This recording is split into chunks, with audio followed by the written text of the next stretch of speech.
بسم اللہ الرحمن الرحیم۔ السلام علیکم ناظرین اکرام، فیتھ انسائٹ سے میں ناصر محمود۔ جو پچھلی نشست آپ کے سامنے اپلوڈ کی، اس میں یوم غدیر کے حوالے سے حضرت سیدنا مولا کائنات مولا علی المرتضیٰ کی ولایت کا جو اعلان رسول اللہ صلی اللہ علیہ وآلہ وسلم نے کیا، وہ بیان کیا تھا 18 ذی الحج کے حوالے سے۔ بعض دوستوں نے اس پر اعتراض بھی کیا، بعض دوستوں نے اس پر سوال پوچھا، کسی نے واٹس ایپ کر کے، کوئی فون کر کے، کوئی کمنٹس کر کے مختلف جگہوں پر، کہ یہ سیدنا عثمان غنی ذو النورین رضی اللہ تعالیٰ عنہ کی شہادت کا دن ہے تو اس کا بیان کیوں نہیں کیا گیا۔ اس بارے میں آپ کو اپنی سوچ بتا دیتا ہوں۔ ہر بندے کی اپنی اپنی سوچ ہے، ہر بندے کی اپنی اپنی فکر ہے، اپنا اپنا طریقہ کار ہے۔ میں بنیادی بات یہ کلیئر کر دوں کہ سیدنا عثمان غنی ذو النورین رضی اللہ تعالیٰ عنہ خلیفہ راشد ہیں۔ رسول اللہ صلی اللہ علیہ وآلہ وسلم اپنے آخری وقت تک ان سے راضی رہے۔ یہ عشرہ مبشرہ بہت عظیم صحابی ہیں رسول اللہ صلی اللہ علیہ وآلہ وسلم کے۔ ہمیں ان کی محبت، ان کا تعلق، ان کی غلامی اللہ رب العزت سے مانگنی چاہیے کہ یہ ایمان کی حلاوت ہے۔ خود رسول اللہ صلی اللہ علیہ وآلہ وسلم ان سے محبت فرماتے تھے۔ یہ چیزیں انشاءاللہ العزیز میں آگے بیان کر دوں گا احادیث کی روشنی میں۔ مگر جو بات میرے چوائس کرنے کا کہ اس 18 ذی الحج کو میں نے غدیر خم کا چوائس کیا، لیکن مناقب عثمان یا شہادت سیدنا عثمان غنی رضی اللہ تعالیٰ عنہ کا بیان نہیں کیا، اس کی وجہ آپ کے سامنے رکھ دیتا ہوں۔ بنیادی وجہ کھلے دل کے ساتھ، کھلے ذہن کے ساتھ سمجھ لیں، سن لیں اور اس کو ہمیشہ یاد رکھیں کہ حضرت سیدنا مولا کائنات مولا علی المرتضیٰ کو رسول اللہ صلی اللہ علیہ وآلہ وسلم نے جو مولا کا لقب عطا کیا، ان کو مومنین کا مولا بنا دیا اور روحانی طور پر اپنی امت میں اپنی روحانی تقسیم کرنے والا، روحانیت تقسیم کرنے والا اور اپنا روحانی خلیفہ بلا فصل بنایا۔ وہ 18 ذی الحج کی تاریخ حدیث صحیح سے ثابت ہے۔ حضور سرورد عالم صلی اللہ علیہ وآلہ وسلم کے وہ سارے خطابات، آقا علیہ الصلوۃ والسلام کا غدیر خم کے موقع پر اعلان کرنا، صحابہ کرام کا حضرت سیدنا مولا کائنات مولا علی المرتضیٰ کے سامنے گواہی دینا، یہ میں نے پچھلی نشست میں آپ کے سامنے اس کے دلائل رکھے تھے۔ صحابہ اس دن کو یوم غدیر خم کے نام سے یاد کرتے تھے،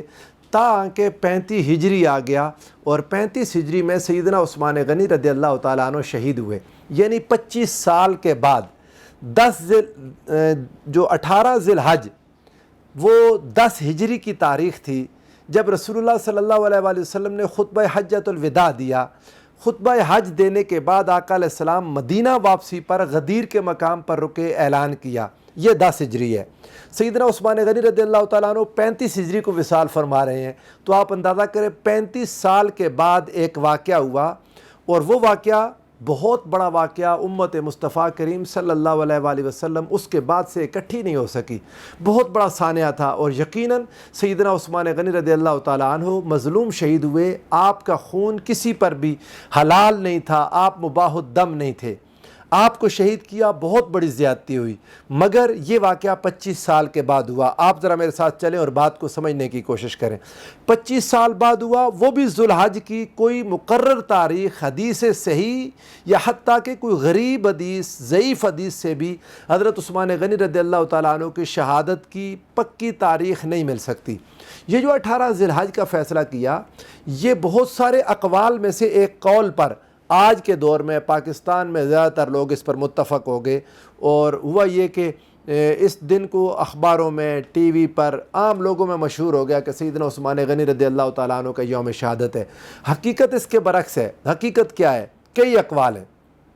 اور سچی بات آپ کو بتاؤں، 12 کے قول پر زیادہ لوگوں نے اعتماد کیا۔ 12 کے قول پر، کہ 12 ذی الحج کا جو قول ہے سیدنا عثمان غنی رضی اللہ تعالیٰ عنہ کی شہادت کا، اس پر بھی اقوال ہیں۔ 8 ذی الحج کے بھی اقوال ہیں، اس کے بعد 16 کے بھی ہیں، 14 پر بھی ہے، 18 پر بھی ہے، سارے اقوال مل جاتے ہیں۔ اب میرا جو اپنا نقطہ نظر ہے وہ یہ کہ سیدنا مولا کائنات مولا علی المرتضیٰ کرم اللہ وجہ الکریم پر جو اللہ کی طرف سے انعام ہوا، وہ بہت پہلے ہو چکا۔ وہ دن حضرت مولا کائنات کے لیے یقیناً ایک خوشی کا دن ہوگا، آپ کے چاہنے والوں کے لیے خوشی کا دن تھا۔ آج بھی آپ سے محبت کرنے والے اس نعمت کے حصول پر اللہ کا شکر ادا کرتے ہیں اور خوش ہوتے ہیں۔ یقیناً اس بات میں تو کسی کو اختلاف نہیں ہے کہ جب اتنی بڑی نعمت آقا علیہ السلام اپنے بعد ہر مومن کا مولا کہہ دیں، اور یہ بات کسی اور صحابی کے لیے نہیں ہے آقا علیہ السلام کی، حتیٰ کہ اپنے اہل بیت اطہار میں سے بھی کسی کے لیے یہ قول رسول اللہ صلی اللہ علیہ وآلہ وسلم کا موجود نہیں ہے، اور وہ ایسی کوئی کچی بات نہیں ہے۔ متواتر احادیث آپ کے سامنے میں نے رکھ دیا، کئی صحابہ کی اس پر گواہی ہے۔ تو یہ یقیناً ایک خوشی تھی، ایک بہت بڑا انعام تھا۔ اللہ رب العزت کا شکر ادا کرنا اس تاریخ کو مسلمانوں کا بنتا ہے، اور صحابہ کرام اس کو یوم غدیر خم ہی کہتے تھے۔ اب اگر کوئی وقت ہوتا آپ کے ساتھ یہ بات تفصیل کے ساتھ شیئر کرتا کہ اس تاریخ میں اختلاف 25 سال کے بعد اگر ایک واقعہ ہوا تو پہلے واقعے کی اہمیت کو وہ ختم نہیں کر دیتا۔ یہ دلائل ہم جب میلاد النبی کے دلائل دینے پر آتے ہیں ہم تو رسول اللہ صلی اللہ علیہ وآلہ وسلم کی بعض لوگ کہتے ہیں کہ ولادت اور وفات کا دن ایک ہی ہے، میلاد پھر کیوں مناتے ہیں، وفات کا دکھ کیوں نہیں مناتے؟ تو وہاں ہم ایک دلیل دیتے ہیں کہ وفات کا دکھ 3 دن تک ہے، اس سے زیادہ کسی کو سوگ کرنے کی اجازت نہیں ہے، لیکن نعمت چونکہ باقی ہے قیامت تک، لہذا اس کی خوشی کی جائے گی۔ تو ایسے ہی ہے، لیکن میں سمجھتا ہوں سیدنا عثمان غنی رضی اللہ تعالیٰ عنہ کی شہادت کا دکھ سوگ نہیں، لیکن دکھ امت کے دل میں موجود ہے، ان سے محبت کرنے والوں کے دلوں میں موجود ہے۔ تو بہترین مشورہ یہی ہے کہ بجائے 2 خلفائے راشدین کے دنوں کو ایک دن کر کے امت تقسیم ہو جائے، آدھے لوگ ایک طرف ہو جائیں آدھے لوگ ایک طرف ہو جائیں، بہتر یہی ہے کہ 18 کے بجائے کوئی دوسری تاریخ جو تواریخ میں موجود ہے، وہ 12 کر لیں، 14 کر لیں، 16 تاریخ کر لیں ذو الحج کی، 8 تاریخ لکھ لیں، ترویہ کے دن موجود ہیں، ان کے بھی اقوال موجود ہیں کسی بھی دن، لیکن سیدنا عثمان غنی ذو النورین رضی اللہ تعالیٰ عنہ کے فضائل کا بیان رکنا نہیں چاہیے۔ آپ کے فضائل کا بیان ہر صورت میں ہونا چاہیے، کیونکہ رسول اللہ صلی اللہ علیہ وآلہ وسلم ان سے محبت فرماتے تھے۔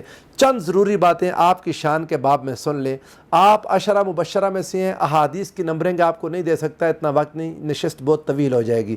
یاد رکھیں آپ عشرہ مبشرہ میں سے ہیں، آپ ذو النورین ہیں، رسول اللہ صلی اللہ علیہ وآلہ وسلم کی 2 صاحبزادیاں آپ کے نکاح میں، ذو الہجرتین ہیں، آپ نے 2 ہجرتیں کی، ایک حبشہ کی طرف اور ایک مدینہ منورہ کی طرف۔ غزوہ ذو العسرہ میں، غزوہ تبوک میں، جس دن کو قرآن یوم العسرہ کہتا ہے، تنگی کا دن، اتنی سخاوت کی آپ نے کہ آقا دو جہاں صلی اللہ علیہ وآلہ وسلم خوش ہو گئے، اور آقا ان کی دیوی اشرفیوں کو یوں اپنے ہاتھوں سے ان کے ساتھ کھیلتے تھے اور فرماتے تھے یا اللہ آج کے بعد میرا عثمان جو بھی کرے اس پر کوئی مواخذہ نہ کرنا، اس پر سوال نہ کرنا۔ آپ کو حیا کے ساتھ اتنی نسبت کہ رسول اللہ صلی اللہ علیہ وآلہ وسلم فرماتے کہ آسمان کے فرشتے بھی عثمان کی حیا کرتے ہیں، اور اس حد تک رسول اللہ صلی اللہ علیہ وآلہ وسلم خیال فرماتے کہ کسی اور کے صحابہ میں سے بھی سیدنا صدیق اکبر آئے، سیدنا فاروق اعظم دونوں آئے، حتیٰ کہ ایک روایت میں یوں حضرت مولا کائنات مولا علی المرتضیٰ بھی آئے، آقا علیہ السلام سیدہ عائشہ صدیقہ رضی اللہ تعالیٰ عنہ کی چادر میں لپٹے ہوئے تھے، حضور علیہ السلام اسی طرح لیٹے رہے۔ جب حضرت عثمان آئے، حضور نبی کریم صلی اللہ علیہ وآلہ وسلم نے فوراً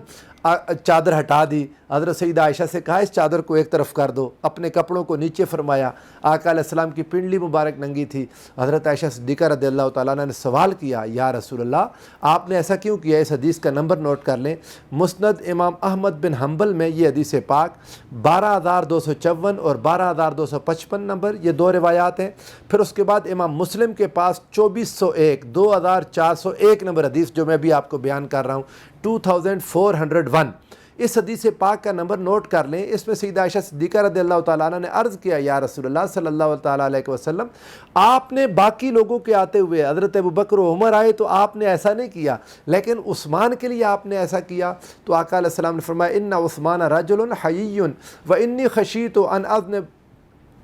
اذنت له علی تلک الحال، کہ حضرت عثمان بہت حیادار ہیں، اور اگر میں اسی حال میں ان کو اجازت دے دیتا تو مجھے ڈر تھا کہ کیا کرے گا، اللہ یبلغ الیہ فی حاجتہ، عثمان حیا کی وجہ سے میرے سامنے اپنی حاجت بیان ہی نہیں کر سکنا تھا، اس نے وہ بات ہی نہ کر سکتا، اس لیے میں نے ایسا کام کیا۔ اور پھر حدیث پاک مسند امام احمد بن حنبل میں 12251 12251 وہ حدیث پاک ہے کہ حضرت حسن بیان کرتے ہیں ذکر عثمان رضی اللہ تعالیٰ عنہ، انہوں نے حضرت عثمان کا ذکر کیا، وشدت حیائہ، اور آپ کی حیا کی بہت زیادہ شدید حیا کا ذکر کیا، فقال ان کان لیکون فی البیت والباب عنہ مغلق، کہ آپ گھر کے اندر بھی ہوتے دروازہ بند بھی ہوتا، فما یدع عنہ الثوب، تو اپنا کپڑا نہیں اتار سکتے تھے، لیفید علیہ الماء، اپنے اوپر پانی ڈالنے کے لیے، غسل فرمانے کے لیے بھی کپڑا نہیں اتارتے تھے، یمنعہ الحیاء ان یقیم صلبہ، کہ ان کو حیا اس چیز سے روکتی تھی کہ اپنی پیٹھ بھی سیدھی کر سکتے کپڑے اتارنے کی صورت میں۔ تو یہ آپ کو حیا تھی، اور رسول اللہ صلی اللہ علیہ وآلہ وسلم اس کی حیا فرماتے تھے، اور میرے آقا نے ارشاد فرمائی، یہ حدیث پاک آپ اس کو نوٹ کر لیں امام مسلم کی 2401 نمبر حدیث پاک میں حضور کی یہ الفاظ ہیں، الا استحیی من رجل تستحیی منہ الملائکہ، کیا میں اس شخص سے حیا نہ کروں جس سے ملائکہ حیا کرتے ہیں؟ آج امت میں اگر کوئی شخص سیدنا عثمان غنی کی حیا نہ کرے، کچھ آپ کے فیصلوں پر بات کرتے، اگر شہادت کے اسباب انشاءاللہ بیان کروں گا، آپ کے کچھ فیصلوں پر جائز اعتراض ممکن ہے کسی کو ہو، لیکن بہت حیا کے ساتھ، بہت ادب کے ساتھ، بہت احترام کے ساتھ۔ اگر مجبوری بن جائے، اسباب شہادت بیان کرنے پڑ جائیں، اس وقت کے معروضی حالات جو پولیٹیکل کنڈیشن تھی اس کو بیان کرنا بھی پڑ جائے، تو سیدنا عثمان غنی رضی اللہ تعالیٰ عنہ سے حیا بہت ضروری ہے، کیونکہ خود رسول اللہ صلی اللہ علیہ وآلہ وسلم حیا کرتے تھے، اور رسول اللہ صلی اللہ علیہ وآلہ وسلم نے ملائکہ کے حیا کرنے کا بیان کیا، اور حضور کے تمام صحابہ حضرت سیدنا عثمان غنی کی حیا رکھتے تھے اور خیال کرتے تھے، کیونکہ حضور سرورد عالم صلی اللہ علیہ وآلہ وسلم نے خود حیا کی، اور آقا دو جہاں صلی اللہ علیہ وآلہ وسلم نے ان سے ایک وعدہ لیا۔ سنن ابن ماجہ کی حدیث پاک ہے، حدیث نمبر 113، آپ اس کو دیکھ لیں، اس میں حضور سرورد عالم صلی اللہ علیہ وآلہ وسلم نے، اور یہ حدیث پاک ترمذی میں بھی ہے، 3711 3711 نمبر حدیث، وہ یہ کہ آقا علیہ الصلوۃ والسلام نے اپنے مرض وصال میں فرمایا کہ کسی میرے صحابی کو میرے پاس بلائیں۔ پوچھا گیا سیدنا صدیق اکبر کو، ابو بکر، قال لا، قلت عمر، پوچھا گیا یا رسول اللہ کیا عمر کو؟ فرمایا نہیں۔ پھر ایک روایت میں قلت ابن عمک علی، آقا آپ کے چچا زاد علی کو بلائیں؟ فرمایا نہیں۔ عثمان کا نام آیا تو فرمایا ہاں عثمان کو بلا لو، اور ایک روایت میں حضرت ابو بکر اور عمر کا ہی نام ہے، حضرت مولا کائنات کا نام نہیں۔ ان کو جب بلایا گیا، ان کو اپنے پاس حضور صلی اللہ علیہ وآلہ وسلم نے بلا کے اکیلا کیا، تنہائی میں ان کے ساتھ گفتگو کی۔ حدیث کے الفاظ ہے فجعل یسارہ، آقا ان سے سرگوشی فرماتے تھے، ولون عثمان یتغیر، حضرت سیدنا عثمان غنی کا رنگ مبارک متغیر ہوا۔ فلما کان یوم الدار، جب وہ دار گھر کا دن، وحسر فیہا، جس دن آپ کو محصور کر دیا گیا، وہ دن آیا، تو ان سے پوچھا گیا اے امیر المومنین الا نقاتل، کیا ہم الا تقاتل، کیا آپ ان سے قتال نہیں کریں گے، ان لوگوں سے لڑیں گے نہیں جو گھر کے باہر جنہوں نے معاصرہ کیا ہوا ہے؟ تو آپ نے فرمایا لا، نہیں، نہ فوج استعمال کروں گا، نہ سختی کروں گا۔ کیوں؟ وہ خلیفہ راشد تھے، کوئی مارشل لا نہیں تھا، لوگوں کے مطالبات میں سے کچھ مطالبات جائز بھی تھے، جائز مطالبات سیدنا عثمان غنی سمجھتے بھی تھے، لیکن آپ خلیفہ راشد کے طور پر آپ کا فیصلہ جو بہت مناسب اور الگ تھا، لوگ اس پر راضی نہیں تھے۔ حضرت عثمان غنی رضی اللہ تعالیٰ عنہ کو اسی حال میں شہید کر دیا گیا۔ آپ نے فرمایا تھا لا ان رسول اللہ صلی اللہ علیہ وآلہ وسلم عہد الی عہدا و انی صابر نفسی علیہ، کہ مجھ سے رسول اللہ صلی اللہ علیہ وآلہ وسلم نے ایک وعدہ لیا تھا اور میں اسی پر صبر کرتا رہوں گا حتیٰ کہ اپنی جان بھی قربان کر دوں۔ اور ایک روایت میں وَإِنِّي سَائِرٌ إِلَيْهِ، یہ کہ میں اسی کی طرف آگے بڑھ رہا ہوں۔ یہ دونوں احادیث سنن ابن ماجہ 113 اور ترمذی 3711، آپ ان دونوں کا مطالعہ کر لیں۔ آپ نے فرمایا کہ میں رسول اللہ کے ساتھ کیے گئے وعدے کی طرف بڑھ رہا ہوں، اور صحابہ کرام کہتے تھے یقیناً یہ اسی دن کے وعدے کی بات ہے جو آقا علیہ السلام نے اپنے وصال پاک کے وقت میں آپ سے کیا تھا، اور آپ کو بلا کے آپ سے باتیں سرگوشی کی تھی۔ اللہ تعالیٰ سیدنا عثمان غنی رضی اللہ تعالیٰ عنہ کی محبت، آپ کا تعلق اور آپ کی قربت ہمارے دلوں میں رکھے، اور مولا کائنات مولا علی المرتضیٰ ان کے ساتھ تعلق اور ان کی نسبت ہمارے دلوں میں رکھے۔ سیدنا عثمان غنی کی شہادت کے بعد، شہادت عثمان غنی کے بعد جو ان کے قصاص کو بہانہ بنا کر مولا کائنات کے ساتھ مخالفت کی گئی، اور بعض لوگ کہتے ہیں کہ وہ ایک اجتہاد تھا جس میں مخالفت کی گئی، تو میں آپ کو عرض کر دوں اگر آپ اجتہاد کر کے سیدنا عثمان مولا کائنات کے ساتھ اختلاف کیا جا سکتا ہے یا نہیں، اس مسئلے کو چھوڑ دیں، کس نے کیا لکھا، فلاں نے فلاں لکھا، فلاں کتاب، آپ رسول اللہ صلی اللہ علیہ وآلہ وسلم کا فیصلہ دیکھیں۔ میں پچھلی نشست میں آپ کے سامنے حدیث پاک مسند امام احمد بن حنبل سے ایک رکھ چکا ہوں، 10,958 10,958 نمبر حدیث، جس میں حضور علیہ الصلوۃ والسلام نے حضرت بریدہ کو، جنہوں نے آ کے شکایت کی تھی مولا کائنات کی، اور اجتہاد کیا تھا کہ شاید مولا علی المرتضیٰ نے یہ مناسب کام نہیں کیا جو آپ نے کیا تھا ادھر مال غنیمت کے معاملے میں، تو آقا علیہ السلام ان سے ناراض ہوئے تھے، اور آپ نے فرمایا تھا من کنت مولا فعلی مولا، جس کا میں مولا ہوں اس کا علی مولا۔ دو روایات آپ کو اور دیتا ہوں، ان کا مطالعہ کر لیں۔ ایک ترمذی میں حدیث صحیح ہے 3712 3712 نمبر روایت امام ترمذی کی، جس میں 4 لوگوں نے اجتہاد کیا، صحابہ ہی تھے، 4 لوگ تھے، ان کا خیال تھا کہ مولا کائنات مولا علی المرتضیٰ غلط کر رہے ہیں، اور وہ حضور کے پاس آ گئے اپنے آپ کو صحیح سمجھتے ہوئے، اجتہاد کرتے ہوئے۔ جب آقا علیہ السلام کے سامنے آ کر شکایت کی، میرے مصطفیٰ کریم علیہ السلام ناراض ہو گئے، آپ کے چہرے کا رنگ مبارک متغیر ہو گیا۔ آپ نے فرمایا ما تریدون من علی، ما تریدون من علی، ما تریدون من علی، تم علی سے چاہتے کیا ہو؟ تم علی سے کیا چاہتے ہو؟ تم علی سے کیا چاہتے ہو؟ آگے فرمایا ان علی منی وانا منہ، علی مجھ سے ہے، میں علی سے ہوں، وہو ولی کل مؤمن بعدی، وہ میرے بعد ہر مومن کا ولی ہے۔ ہر ایک کو چاہیے تھا، لازم تھا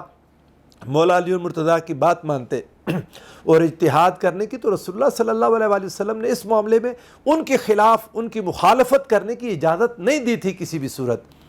اس وقت تو سیدنا مولا علی المرتضیٰ خلیفہ راشد بھی نہیں تھے، آقا علیہ السلام اجازت نہیں دے رہے۔ اگلی روایت دیکھ لیں، ترمذی 3725، یہ حدیث ضعیف ہے، لیکن چونکہ پچھلی صحیح حدیث میں اس کا مضمون مل جاتا ہے، لہذا اس کے متن پر شک نہیں ہے، وہ متن درست ہے۔ آقا علیہ السلام نے اس میں فرمایا ما تری فی رجل یحب اللہ ورسولہ ویحبہ اللہ ورسولہ۔ حضرت برا تھے، خالد بن ولید کا خط لائے تھے، رسول اللہ اس خط کو پڑھ کر ناراض ہو گئے، اور آپ نے فرمایا تم اس شخص کے بارے میں کیا کہتے ہو؟ تمہارا اس شخص کے بارے میں کیا کہنا ہے جس سے اللہ اور اس کے رسول محبت کرتے ہیں اور وہ اللہ اور اس کے رسول سے محبت کرتا ہے؟ حتیٰ کہ حضرت برا کو کہنا پڑا اعوذ باللہ من غضب اللہ ورسولہ، آقا میں اللہ کی پناہ چاہتا ہوں اللہ کے غضب سے، وغضب رسولہ، اور اس کے رسول کے غضب سے۔ تو اس لیے مولا کائنات کی مخالفت کرنے میں اللہ اور اس کے رسول کا غضب ہے،